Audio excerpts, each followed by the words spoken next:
take the red pill, you stay in Wonderland. And I show you how deep the rabbit hole goes. Welcome to Life in Rabbit.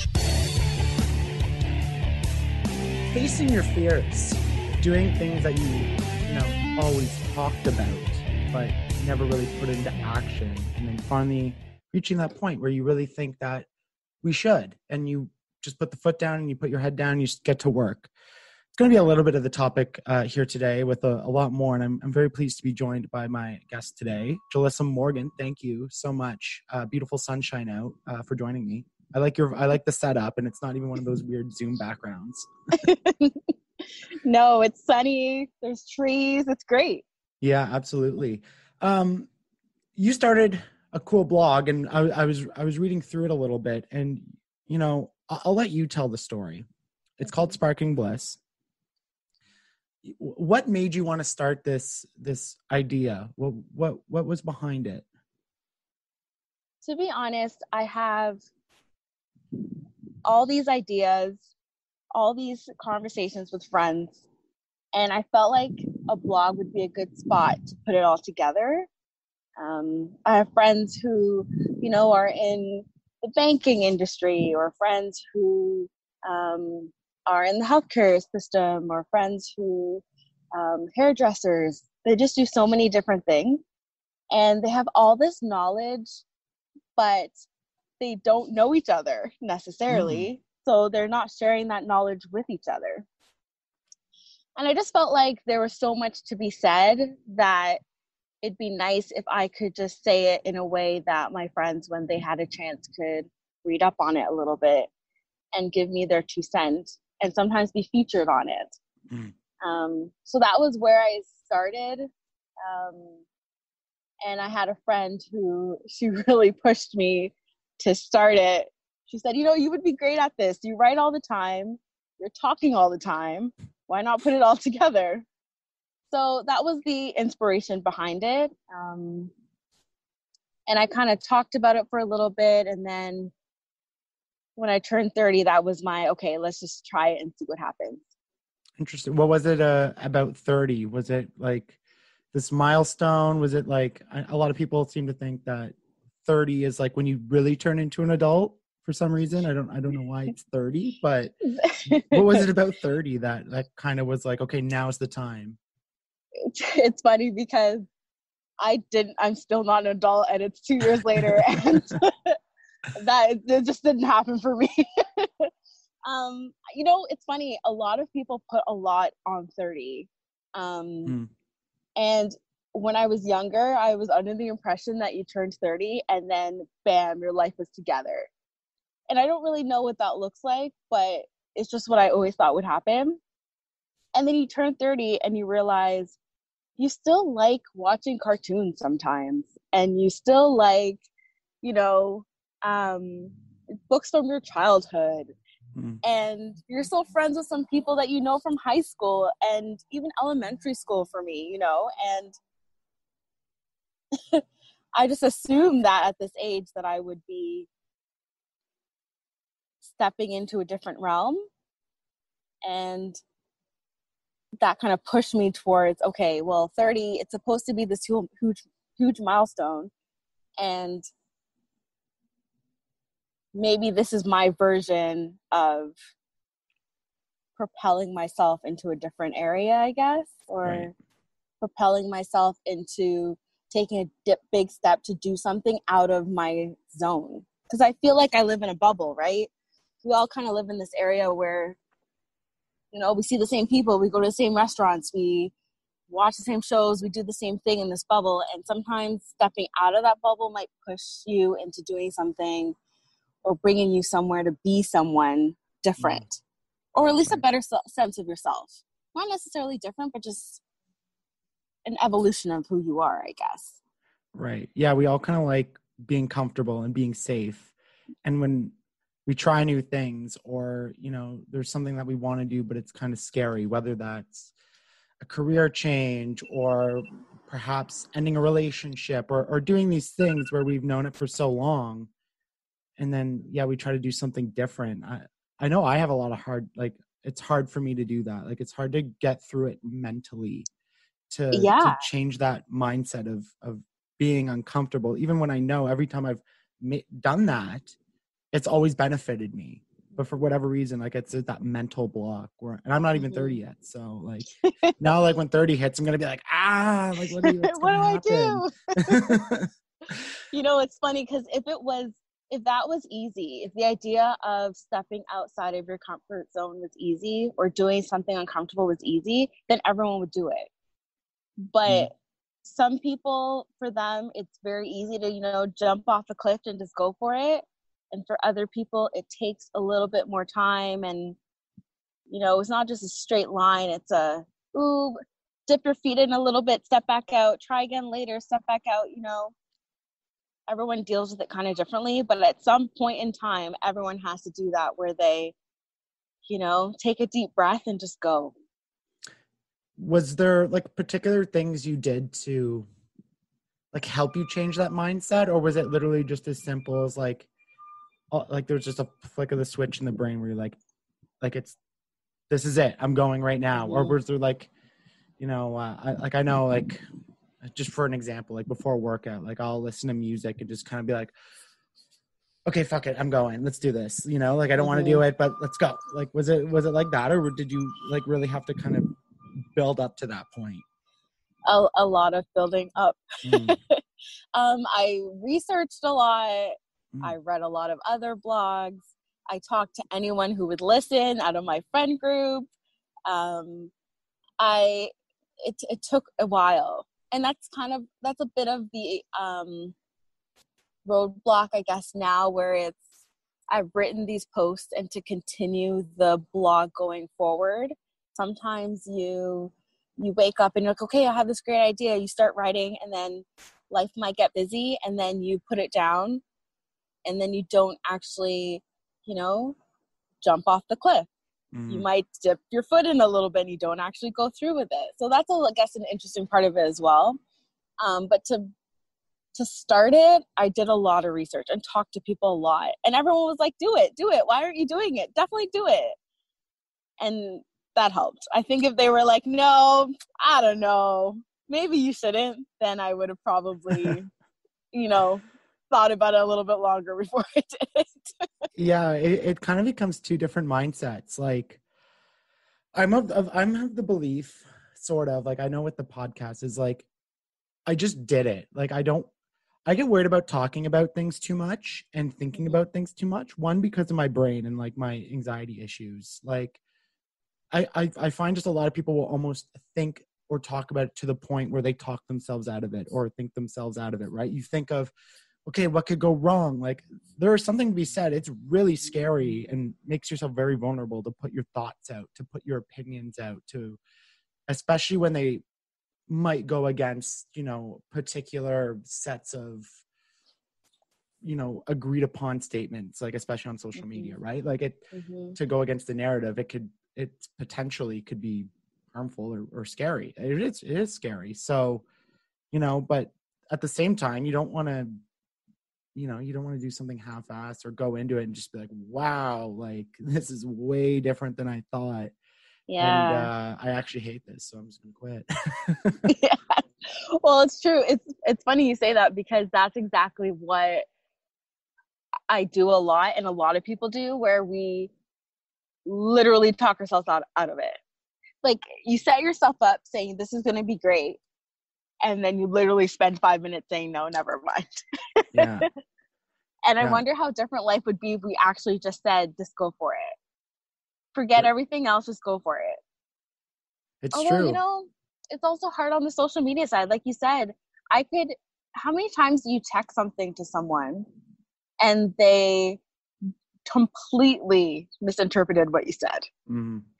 And I guess online is kind of difficult in that sense, where you could write something and, you know, my friends know I might be joking when I say something, or my friends would know, you know, I have a big heart. I'm not trying to hurt anyone when I say something, but the stranger down the street has no idea who I am.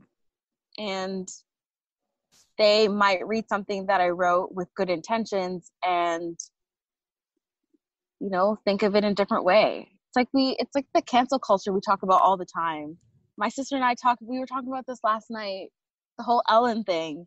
You know, there's, you know, you do something some people, they should really, you know, their platform needs to be taken from them. But there are some people who, you know, they do things, they say things, and they might not mean to do it in that way, or for it to be perceived that way. And that's how it's seen.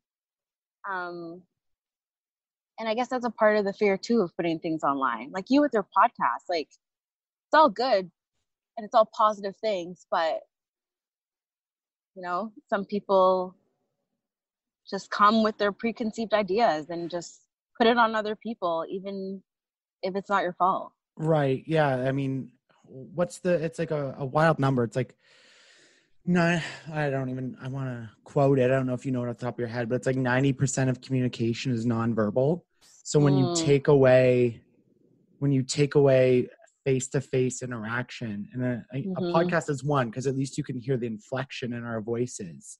But, you know, even with social media, people will just take clips of a podcast and then it'll be taken out of context, right? Or they won't understand that, like, you know, maybe they were just razzing each other up or something and just having a friendly conversation between it. But you know, when you listen to it out of the whole setting, you're like, oh wow, this sounds really bad. He was really mean to him. Like that type of thing, right? It's interesting you say that, because you know, cancel culture is one of those things, and it's a hot button topic because some people don't believe that it's really a thing. And they believe like everyone's just kind of like having these, like it's a justified repercussion of what you've done.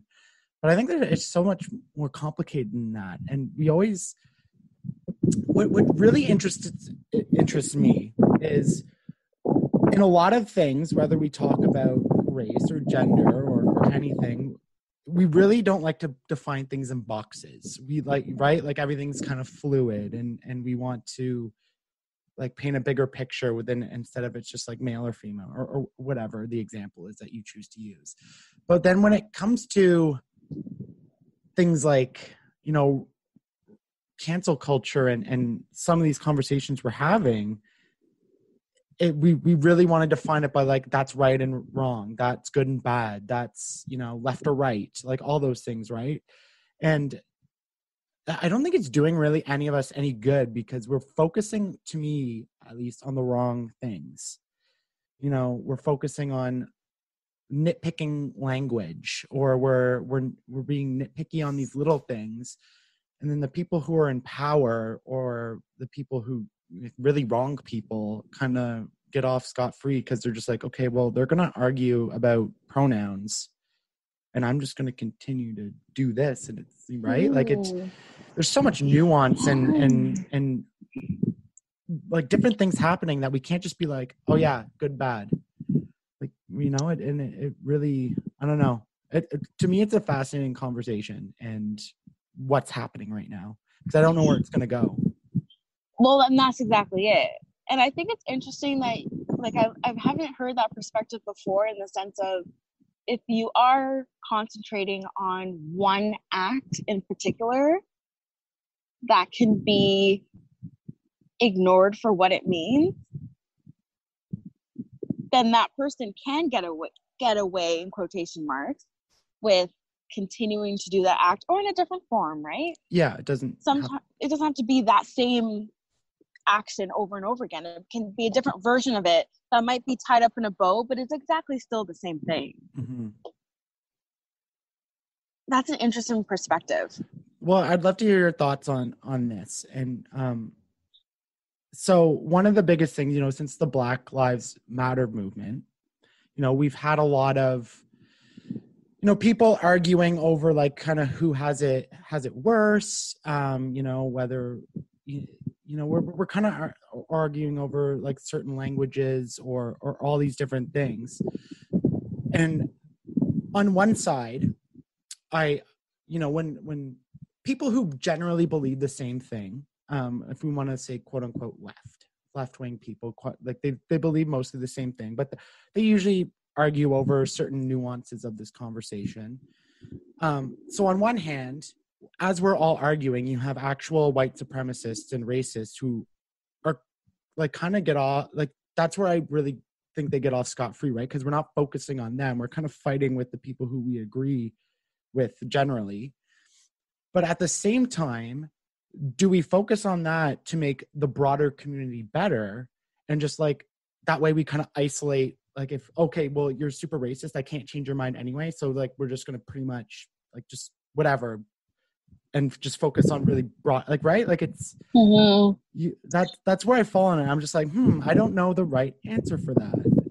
It's in my perspective, and I think one of the biggest things about this Black Lives Matter movement this time around is that I've had so many people or read so many things online where people have said, I had a prejudice or like a racist thought that I didn't realize was racist or prejudiced. I just went with my life not realizing the implications of what that meant. And I think if we can have everyday people realize how racism is present in society, then it can leave less room for white supremacists, for instance. Because if someone were to say something, it's very difficult for you to ignore it or for you to think that's just them saying that. Once your eyes have been open to what that actually means. For instance, I remember I read this thing online, or I don't remember what it was necessarily, but there was a man he was a white man who was driving past and saw a car full of Black teenagers get pulled over by a cop. And he stopped the car to watch what was happening because he said, I need to make sure that nothing bad happens.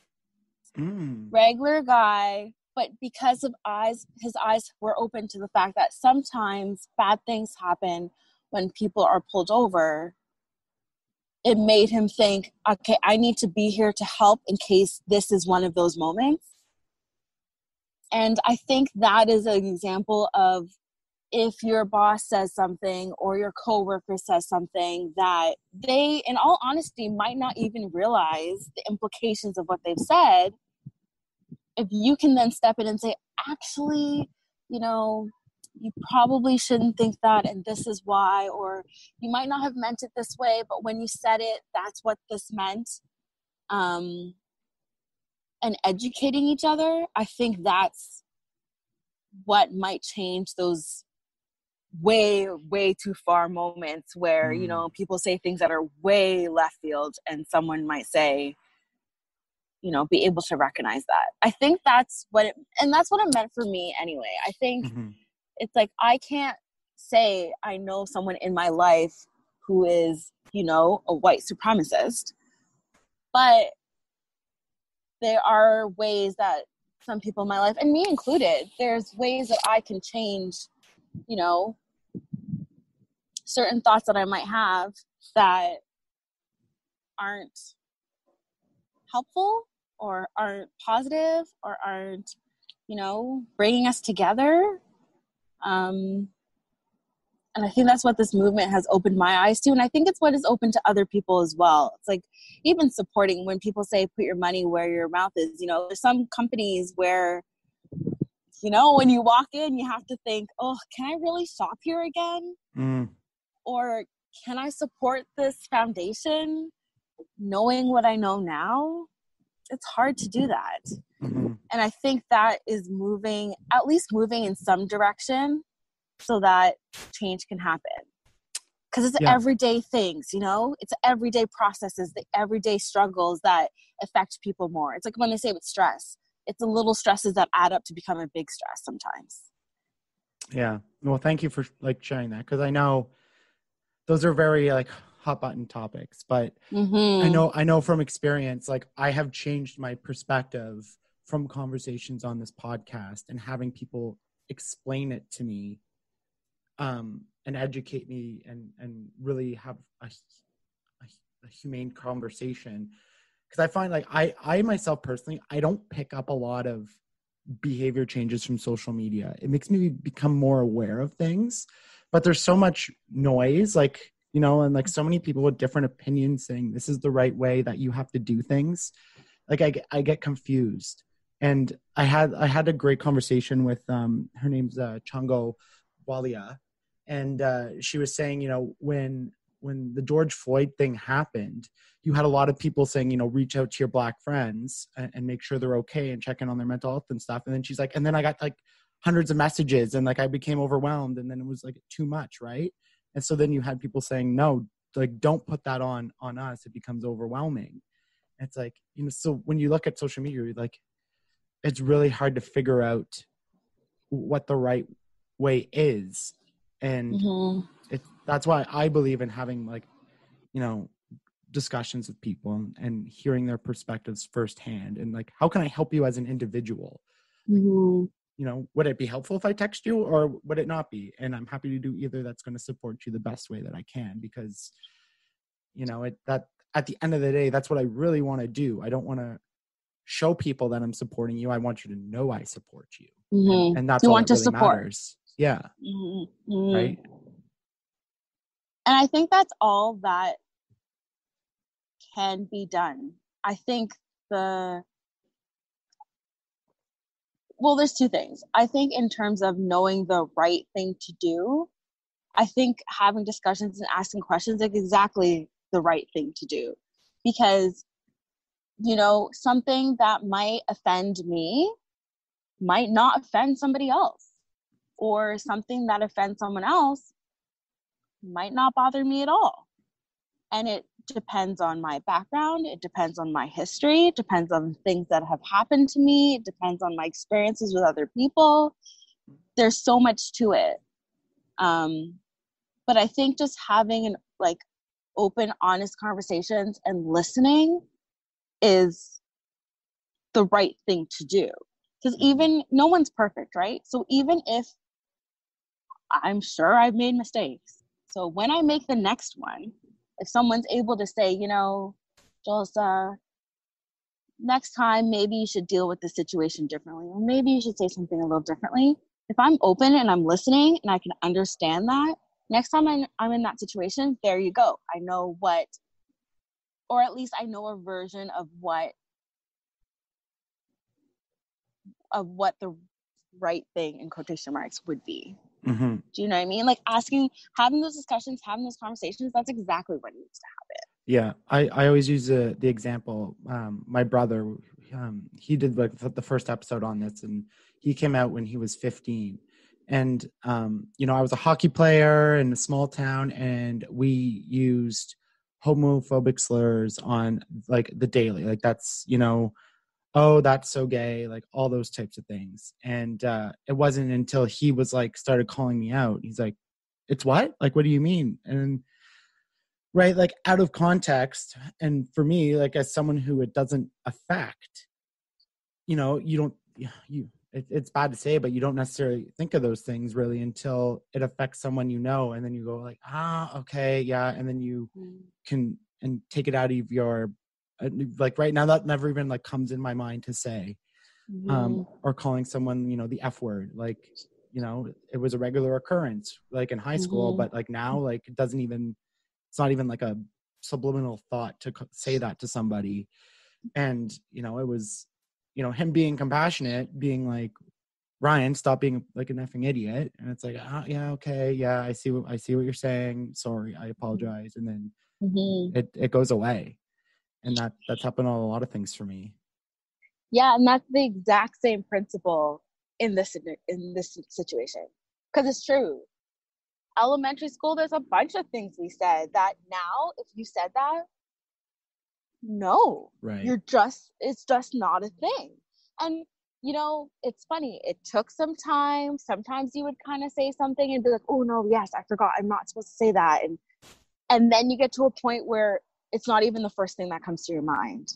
You have to almost remember, okay, yes, at one point I was a person who also did it not intentionally to hurt someone, but just that's what it was. And I think that scenario can be used again a little bit in this situation where, you know, there's some things that, and it's funny, it's not necessarily, for me anyway, it was the thoughts, the thought process changes. That's what I thought, or the like eye-opening moments for people. That's what I love to zone in on and say, like, that's amazing. You actually think of it differently. Mm-hmm. Versus, like, yes, words are important as well. But for me, this time around, it was really people thinking, oh, I never say bad things, but those thoughts, like, I do think sometimes, oh, they must have, you know, like with this thought process, someone must have done something wrong for them to get arrested. Right. The right. thought process, it's not something that a bad person would think. It's not something that necessarily someone who is, you know, proud to be racist would think. But that thought process is what leads to certain actions being okay. Mm-hmm. And I think that's what I loved, that it was changing. Yeah. And I hope it continues. Like, I'm sure there's other things that we're doing that as a society that, you know, other people in our society don't enjoy or don't appreciate or would love to change. And I hope it just continues, because we can grow as people by doing that. Absolutely. And I think what the important thing is we do it with compassion and with humanity, rather than like going back to that cancel culture thing. Like, if we take Kevin Hart for an example, when he was getting dragged and he couldn't do the Oscars or whatever it was, because he made that joke, a quote unquote joke about his son being gay, like in 2012. I'm like, you know, like, is that really helpful now? You know, where is he now? That was a lot of time ago. Has he grown? Has he like, he went on and apologized? But for me, it's like, okay, was it ever right? No. But in the context of that time period, like, people weren't really saying anything. So is he still making that jokes? Well, then, like, now we know a lot more, and we've had discussions and things. But so I think because and again, I have this conversation a lot with people, because I always like get that teeter response on things where I'm like, okay, you know, we need to be compassionate, we need to educate, we need to show humanity and stuff. And at the end of the day, I think that's the right answer. But at the same time, that's me coming from a very privileged position, because, and I use the example, I'm like, well, you know, if people were killing gingers all the time and, you know, being racist, or like, you know, like not letting me get jobs, or killing ginger, like, you know, all the things that's happening to the Black community or trans people, like all the injustices, like, would I really sit there realistically and be like, hey guys, like, don't do that because it's wrong, like trying to be all nice and stuff to people? Like, no, I would be mad as hell. And, you know, there'd be a lot of anger, and we talk about generational trauma and racial trauma that has been going on. And these are all new things that I'm learning, which is adding to the context of my thinking, where I'm like, no, of course I'm not going to sit there and make this well-articulated, like, YouTube video trying to tell you everything that's wrong, right? No, I'm like, it's going to be a lot of pent-up aggression, and I want change now. I don't want to wait 20 years for you all to catch up. And I think about that a lot. Yeah, and that's the thing is, you know, there's only so much that anyone can take, really. Mm-hmm. In any kind of injustice, there's only so much you can take before you need to scream, like, I want to be heard. There's only so much that anyone can take. So that is true. Like, that is exactly what happened, you know, during that time period. And I think it kind of blew things open a little bit. And like I said, just, you know, opened up the conversation a bit more. Yeah. But I think you're right in that sense. Even for me, like, we live in Canada, And can I say that I wake up every morning and, feel that? No, but I can understand it. And I can understand how, if you were in that situation, how you'd want, like you said, things to change. It's been a long time. It's been a long time. And yes, things are moving in the right direction at times in some places, but people who, parents, great grandparents, they must be tired by now of the simple things, like there's some people who, even I'm just thinking of like residential schools here where like there's people right now who are alive who lived during that era, and they they must be tired of talking about it. Yeah. They must be saying by now, okay, like, are we still here? Are we still dealing with this again? That was another part too for me in this whole situation where I was like, wait, I thought we dealt with this last year. Like, I thought that things were moving in the right direction, but no, it's again and again and again, there's more on top of it, which is heavy. It's true. Like, how many, you got to be thinking for these people who went through these residential schools or, lived through the civil rights movement, all these things, how many times do I have to tell my story for you to sit there and believe me and then treat me as a human, right? Like, why do I have to constantly relive everything that I did and tell you like the severity of it, thinking about people who lived in the Holocaust, like, why do I have to tell you every little single detail and relive these horrible things that happened to me just for you to be like, oh, okay, I get it. And I'm okay. And because of that, now I'm going to be really like, I'm going to help and I'm going to be nice. I'm going to show you compassion. Like, to me, it doesn't make sense. And in the same sense, like, like sexual abuse survivors and all that stuff. Like, why do people have to constantly relive their trauma for us to finally get it? For us to finally just acknowledge and give basic human rights. Like, to me, it's really, it's a lot. And I can only imagine, as a mental health advocate and, telling my story and some of the things I've been through, like it's, and that's really nothing compared to what some of the other people have gone through, and that they have to continuously tell the story. And I know the stress that it causes me. Like, so like that, and that's just a fraction of it. It's really quite unbelievable what that's the way our world works. Yeah, I think it's a part of human nature that is hard to swallow sometimes, that sometimes it takes either, or you could hear the same story and then one version of it clicks, I guess. It's like, just to, bring up another story too, is the whole idea of, people walking to the park and someone calling the cops because they're afraid that that person is in the park. And it's like, wait, what do you mean? That might be another version of what this is for someone that might click for them. It is unfortunate that it takes sometimes so many different versions of it before it clicks. But I think sometimes as people, we need to feel we need to see ourselves in that story. And until we see ourselves, then sometimes we have trouble really understanding what that feels like and what that looks like. Because we ourselves haven't felt it and we haven't seen it. Right. Hearing its story sometimes is a little different than actually like being there and feeling it in your soul of what that looks like and what that feels like.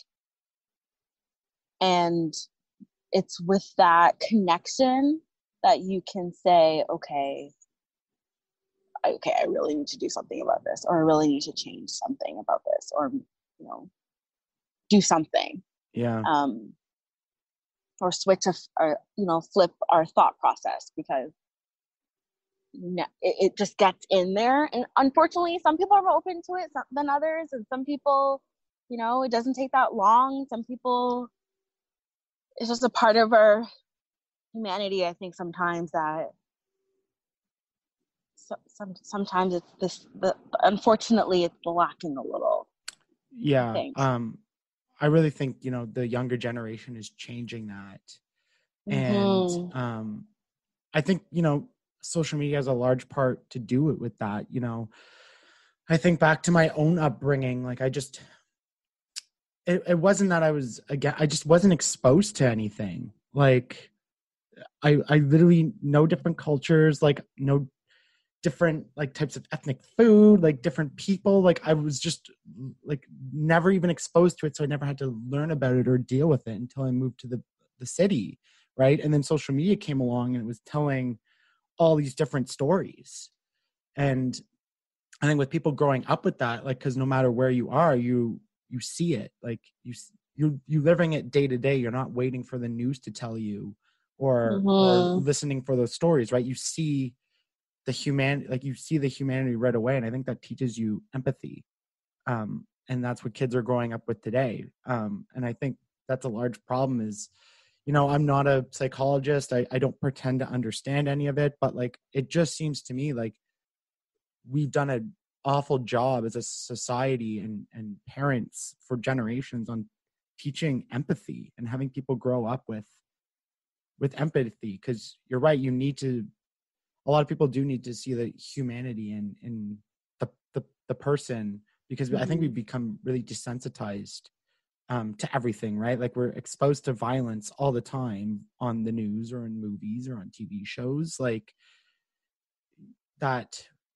If it doesn't happen right in front of you, like you could see the video on social media and you're like, oh, wow, that's awful. Like, and it's almost like a dissociation that's actually, no, that's real. It's not a film. It's not acted out. Like, no, that actually legit just happened. And, it's we just become sort of closed off to everything. Yeah, because it's over there, right? It's not here. It's not at my house. It's not with my friends. It's over there. And we allow ourselves to get that boundary. And sometimes I'm sure it's a defense mechanism in a sense, right? Right. To be able, like, it's so, there was a Netflix special. Oh, I can't remember his name right now. My sister's going to kill me for forgetting his name. But anyways, he had what's his name? Anyways, he's on the Daily. Anyway, so he has this thing on Netflix, and he said, Trevor Noah? No, it was, he used to be. I almost want to get to the bottom of it now. I'm going to pronounce this. I'm going to botch his name. Anyways, I'll come back to it. But anyway, so he, at the end of the year, he had this thing where he's like, I can't care about everything. He's like, I can't, like, my soul. Yes.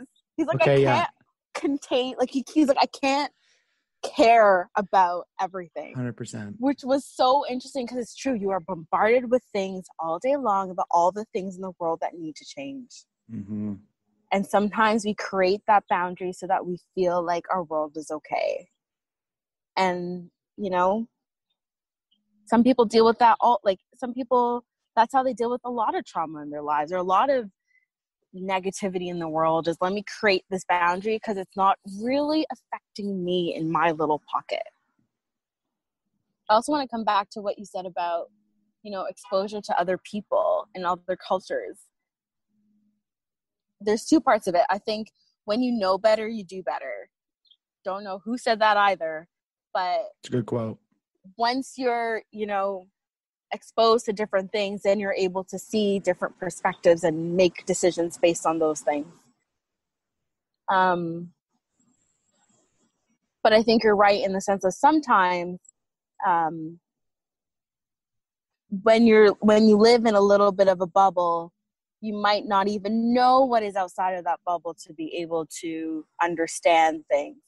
And social media is a great platform for that, because I can talk to someone, I can read a comment from someone that they posted hours ago in some distant land, and I can resonate with it and learn from that. And they don't know me, they will never know me, they will never meet me, but I can connect based off that.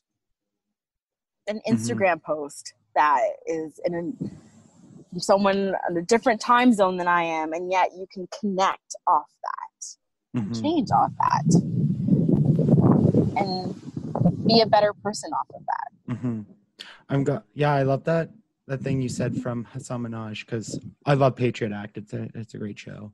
But you're like, you're so like, we have to know so much. And I was having this conversation with someone the other day, like, think about all the things we're supposed to know, like whether it comes to the Black Lives Matter or LGBTQ rights or what's happening in Yemen or the genocide in China or the Lebanon explosion, you know, and we're just talking about news and culture. But let's not forget, we're in the middle of a pandemic trying to avoid, you know, this highly contagious virus that we really are so unsure about with everything.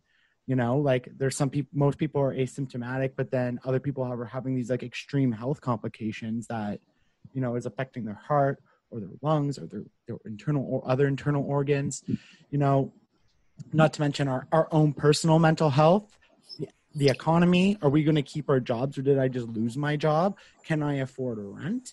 Wow, food is going up a lot. Can I afford to eat? Oh, and by the way, I'm supposed to lose weight, and I'm supposed to go to the gym, and I'm supposed to do all these different things. Oh, and my family's fighting, and my girlfriend and I like just broke up, and right, like, there is so much, and it's really, and then you see people that kind of like post like very general statements like, oh, if you don't know this, you're this, or, you know, it's like, sometimes it's really hard to find the time. You know, there are definitely things that should take precedent and that we should know. But I was also having this conversation that like, we also forget a ton of people don't have the internet. They don't have adequate access to the internet. In Canada, in the United States, around the world, you know, there's only like some sort of million people on Twitter, which is where a lot of this happens, this conversation.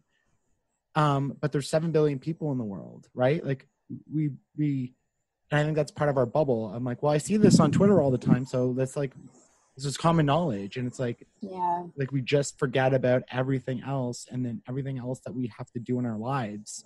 Like, oh, and by the way, I still have to, garbage day is Monday. So like, make sure I do that. And like the speed of which we're expected to operate now is just like, it's bananas. Yeah, it's go, go, go at all times. Some people, like, I visited a friend once in Spain a while ago now, but one of the things that I really took away from that trip was they just worked to live. That was it. Like, they worked their jobs and they went home. They had, you know, went out to dinner, whatever it might be. On the weekends, they went to like the coastline to enjoy the weekend. And then they went to work. And it was like, I need enough money to do what I need to do and enjoy the rest of it. But our plates are so heavy. We have so much going on. And I think too, like, we try to fix and control and, you know, it come back to the 30 thing, orchestrate our lives. Because at 30, we need to have all these things. And I think sometimes it's not until something happens where we are reminded about all the things that make life what it is. The COVID thing for me wasn't hard because I couldn't go, like, I was supposed to go see Hamilton. Oh yes, I'm not going to be able to do that. But that's not what bothered me about this whole situation. I couldn't see my parents. Like, that's huge. I couldn't just pop over when I wanted to. I couldn't, you know, someone was just saying at work that they can't connect with people sometimes because they have the mask on, so you can't see their facial expressions. All you see is their eyes. That is something that people miss. It's not the, you know, the other things, the fluff stuff sometimes. It's the basics that we take for granted on a daily basis that we don't have the opportunity of doing, and that makes life what it is. You know, it's just funny that way.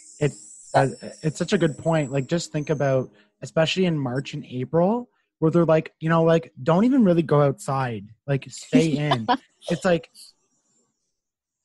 even not being able to just go outside for a walk.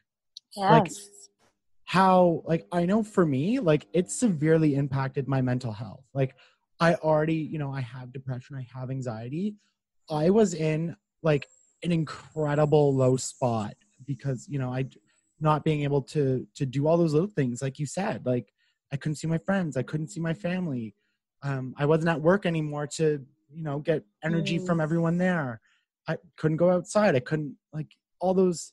And then when you think about it, I'm like, especially then, like no one's caring about your investments or, your extra properties or, will I make it to the cottage this weekend? Like all those, like, am I saving for my retirement? Like, are some of those things important? Sure. And what our society is like, yeah, sure, we should be saving for retirement. But like, it's such a great perspective shift. Like all that stuff, like if this is all made up, like Yeah.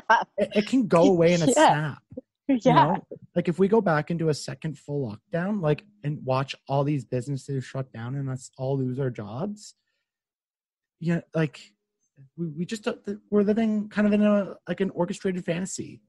Like it's like such a thin line that like all this happens and it's like, it's all gone. Oh, that commute to work that was so stressful, gone.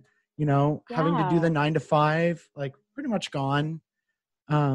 Meeting, just all these things that like used to like drive people wild. Like it was all just a thing. It didn't actually need to happen. We made it happen. Yeah. Even the commute to work, for instance, like I have a friend who, she lives downtown, but she works downtown. She had a lot of friends who, drove into town to get there, and they work from home now. Mm-hmm. All these things that it was like, no, you can absolutely, like, for instance, you can't work from home. It's just not set up that way. You cannot do that. And then it was, oh yes, we can figure out a way and it can happen. In like a week or two, like businesses were like, here we go. Yeah. Okay. Yeah. Oh. And those are real stressors that people dealt with every single day that they felt impeded their lives and, took away from time with the people they loved every single day. And just like that changed. The whole society is very, even like, even getting alcohol delivered, like even like simple things like that, like, I never did the pick up grocery thing. I haven't done it yet, but that's going to be a normal now for groceries to be delivered, for you to, drive to the grocery store and get it put into your trunk. There's so many things like that forever have changed in our society because, and it's like David and Goliath. It's the, good and the bad that comes with every situation that, some people on one hand have lost loved ones and will never recuperate from this. And some people have lost their jobs and will then lose their homes or have lost their homes. And then there's other people who, now society is built in a way that they will be able to work from home or, not even work in a different country if you want to, really. Technically, the internet's there, you could. I just think there's always the good and the bad, and this is, it's hard to swallow right now because you're right. If second phase comes and we're all in our homes again, trying to protect ourselves, to protect other people, of course it's going to be difficult. Deciding to send your kids back to school, that's difficult. There's such hard decisions to make right now. But yeah, it's I don't know. It's an interesting time. We thought 2020 was going to be interesting, but what did we know? Clearly we knew nothing. Seriously, no, it, at times I'm more, worried about the potential fallouts from the virus, not necessarily the virus itself. I'd be interested to hear, and I know, like, it's a anecdotal opinion, but like you're more around the virus than I am with what you do, right? Like, again, it goes back to what we were talking about. It's not around me, so I don't think about it too often until I know someone who gets it. Then I'm like, oh shit, this is bad. Like I know it's bad, but you know, has being around it in a more, you know, I know you mentioned that you do contact tracing and working in healthcare. Like, has it really changed your perspective on a lot of different things when it comes to, you know, what's really important?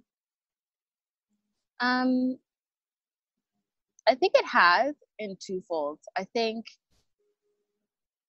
you know, in my future, I want to have a job where I educate the public, because I feel like there are moments when you get a little news snippet from a little thing you saw on Facebook, and sometimes that is all the education you have on a topic.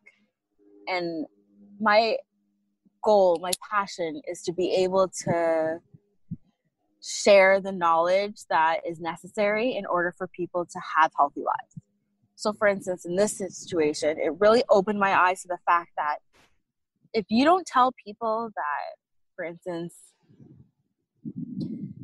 explaining why wearing a mask helps, that people aren't going to understand they need to wear a mask. Or if people don't understand how the virus works, or how it can move so quickly from one person to the other, or even I, as a healthcare professional, when I first heard about this, I'm like, oh, everyone's going to be obvious they have it. They're going to be coughing all over the place and like runny nose everywhere. No one's going to be able to, you know, avoid detection, only to find out there's a bunch of asymptomatic people. You know, things like that changed my idea of how important healthcare is, how important education around healthcare is. And like, of course, I don't even know if I, being in it, understand how much it will change me. A year from now, 2 years from now, I wonder if I will, you know, really, maybe like in retrospect, I'll be able to see how much I've changed being so close to the virus and being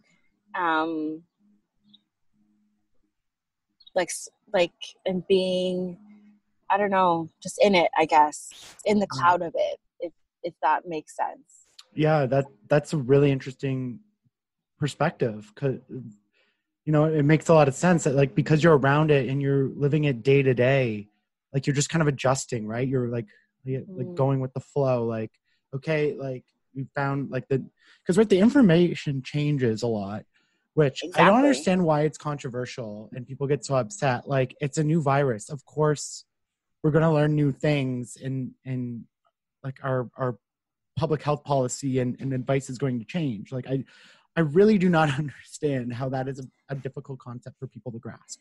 It's I think it's because people are so used to getting their answers right away. Like, you Google what the weather is and you know within 5 minutes what the weather is. And I think some people are understandably so afraid that I think they think, if I make the wrong move, you're telling me I could have potentially infected my entire family with that. And, you know, it's funny too. Not funny, but like, it's never happened before. We've never had a situation where there's been something where we said, this could potentially hurt every single person in the entire world. And we are not 100% sure what we're doing yet. Right. There's no vaccine. So you can't just get it and then be, you know, okay. People have never experienced that before. So I'm sure the anxiety level is through the roof. And I'm sure the mental health aspect of it is through the roof, because we're used to getting our answers right then and there, and it not changing, and it being steadfast, right? If you're a professor and you go in front of your class and you tell them that A plus B equals C, you better be sure, because if you come tomorrow and you tell them it equals D, people are like, what do you mean? And I think we've never really, I mean, I'm sure there's been examples, but I can't think of any right now where there's been a moment in time where it's been like, this could affect me no matter where I am in the world, and the answers are still cloudy. That is such a great point. That, yeah, we're used to having everything at our fingertips. Like that kind of just like blew my mind a little bit, because like it's so true. And like, of course, that would, you mean I can't Google this and have this right away? Like that is. Well, and the control, right? Yeah. Like, I'm used to having control over my life. I'm used to going to the grocery store when I want to and wearing what I want to. I'm used to seeing my friends whenever I want to, wherever I want to. Going to the patio I want to go to. What do you mean I can't leave my house? What do you, that's my basic right, to one of many. But you know what I mean? Like, if anything, I should be able to go and see my family and give them a hug when I want to. And now, what do you mean I can't? The control of that. Even the control of making plans. Like, I have a friend who lives in London. She wants to come home. Her flight's already been changed 3 times. How do you plan your life based off that? It's out of your control. That lack of control is another huge thing that I think I'm still trying to deal with. Yeah. Well, and you see the profound effect of that in America, especially because they've, not that we don't value freedom, but they just have like a different mindset when it comes to that. So when they're being told that they have to do these things, like, and then you see the consequences of this, of everything that's happening. And, it's, I don't know, that was just a really like big moment for me that you said that. I'm like, oh wow. Yeah. That gives me like a lot to think about. Like those aha moments Oprah used to speak about. Yeah, exactly. Listen, I know you have to go back to work. I love this because we were like, okay, so like, what do we want to talk about? I don't know. We'll just see where it goes. And I love it. What a fantastic conversation. Thank you. I really appreciate it. Yes, it was great. I know like you're busy working and everything, but if you can have final words, give a plug to the blog or whatever, tell people to wear a mask, not being stupid. Final words can go to you here. Wear a mask, don't be stupid. I think people need to take the time that they have now and to really reflect on their lives and where they want their lives to go. I think this is a perfect opportunity right now for us to really take that leap off that cliff and tweak those parts of ourselves that we want to change and learn from each other to become better people. And if that means that you take the time to sit down and really understand what is going on with COVID, for you to really understand what that means, for you to block out the noise and think, okay, when I'm not wearing a mask, this is what I am doing and this is what it means. When I'm not loving the people around me, this is what it means. When I, don't self-reflect, when I have a negative thought about someone, whether it's racist, whether it's prejudiced, whether it's just a mean thing, to really take this time in the world, take this time right now in 2020 and just really reflect on that. Because I think there's so much happening right now. There's so many ways for us to be better. Black Lives Matter, this whole protecting each other with the mask wearing, this whole, there's so many things that have happened in 2020. I can't even think of them all right now because there's so many things that have happened in 8 months that if we can all just take the time and really try to change our lives, I think that would make this year good. Because I think that's what we need to do. And yeah, part of my blog, when I start writing on it again, we'll be trying to do that. Trying to, change people's thoughts about things and trying to educate people on different thought processes and just improving our lives, because that's the whole point of this, is for us to build relationships with each other and to better the world and to make our lives better. So yeah. Beautiful. A perfect wrap up. I had so much fun. Yeah, no, thank you so much. The blog, it's called Sparking Bliss. Yes, it is. Instagram, what's website? So the Instagram is Jelissa at Sparking Bliss. And the website, yeah, www.sparkingbliss.com. And yeah, leave some comments. Message me if you guys want me to talk about certain things on my blog. And together we'll, get through this year. Folks, Jelissa Morgan, thank you so much.